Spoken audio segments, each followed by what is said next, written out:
I think it's so easy to look at our world and see all the divisiveness and bitterness and conflict and then start to question to ourselves, hey, what's wrong with the world today? Well, that question, of course, isn't anything new. In fact, believe it or not, they were having problems 100 years ago, just like we're having problems today, and they were asking the same question.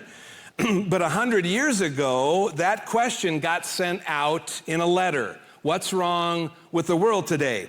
And it was mailed out to thinkers and philosophers and theologians to wrestle with and hopefully provide some insightful answers. And so all these letters were mailed out. Well, there was a Christian man by the name of G.K. Chesterton who received one of those letters, and here's how he responded to the letter, what's wrong with the world today? He said, "Dear sir, I am. Yours, G.K. Chesterton." That was his answer. What's wrong with the world? I am.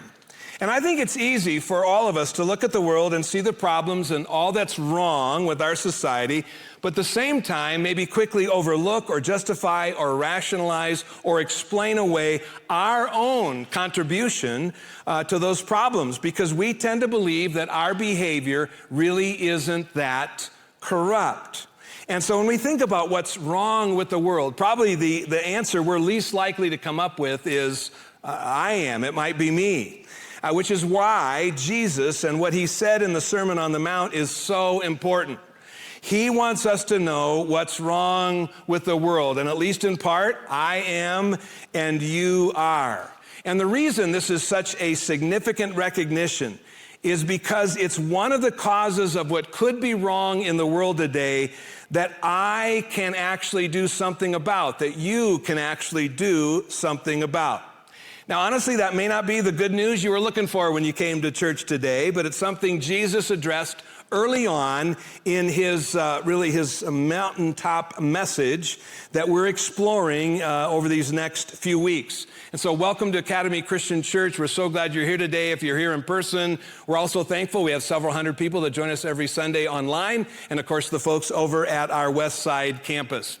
And we're 2 weeks in. We looked a couple weeks ago at the Sermon on the Mount, and right away, right out of the gate, Jesus offered 8 very unique perspectives on how to live a blessed life, much different than people thought. And then he reminded his followers that they were actually supposed to have a beneficial influence on, as well as be visible in the world in a God-honoring way, described as salt and light.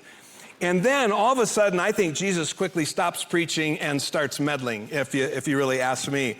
And I can almost guarantee that a majority of us today are not going to like where Jesus lands with his teaching in the Sermon on the Mount, because he's actually going to confront us in a space where we might think we're in the clear.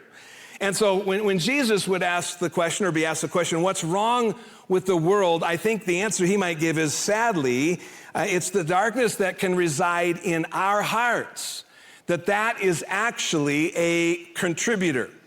Now, when Jesus came on the scene 2,000 years ago and he started teaching with the kind of authority that you would expect the Son of God to possess, I think there were probably many folks at that time who were hoping that he would offer some kind of escape from law keeping, because the Israelites weren't doing very good at that, in order to be right, in a right relationship with God. And ultimately, that's exactly what he does.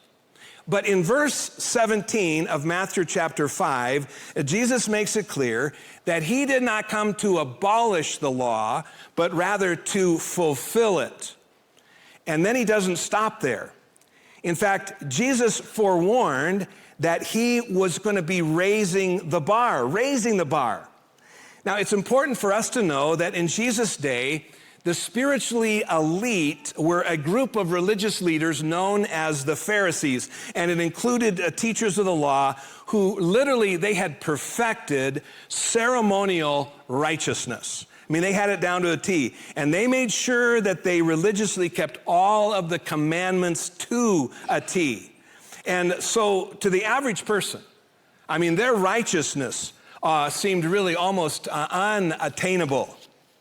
And then Jesus has the audacity to say this, "For I tell you that unless your righteousness surpasses that of the Pharisees and the teachers of the law, you'll certainly not enter the kingdom of heaven. What?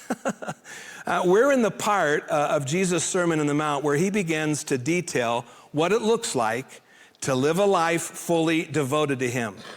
And basically what it looks like is Jesus, man, he is really raising the standard. He's setting it very high, which in general, most of us usually really aren't very much fans of. And that's because human nature appears to be bent on trying to figure out what's the minimum requirements, what they are. Isn't that true? In other words, what's the level of just in or just out, and I'll at least try to do the minimum. And then Jesus all of a sudden draws this line in a way that now included people who had never thought of themselves as murderers or adulterers. Now let's be clear, can we, that murder is wrong, right? And adultery is wrong. Both of those things made God's top 10 list. But what Jesus did in the Sermon on the Mount was to kind of broaden the definition of both of those.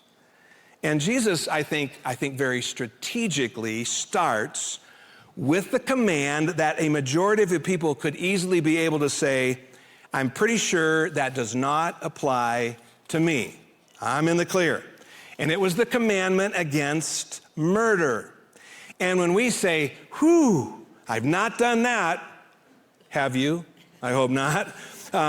Jesus literally says, not so fast. See, if you think you're safe because you haven't actually murdered anyone, Jesus wants you and I both to know that there's more to this commandment as well as others than maybe we've understood. You see, there's the letter of the law, which is important, but then there's also the spirit of the law. And the spirit of the law is that you're responsible for actually more than just your actions.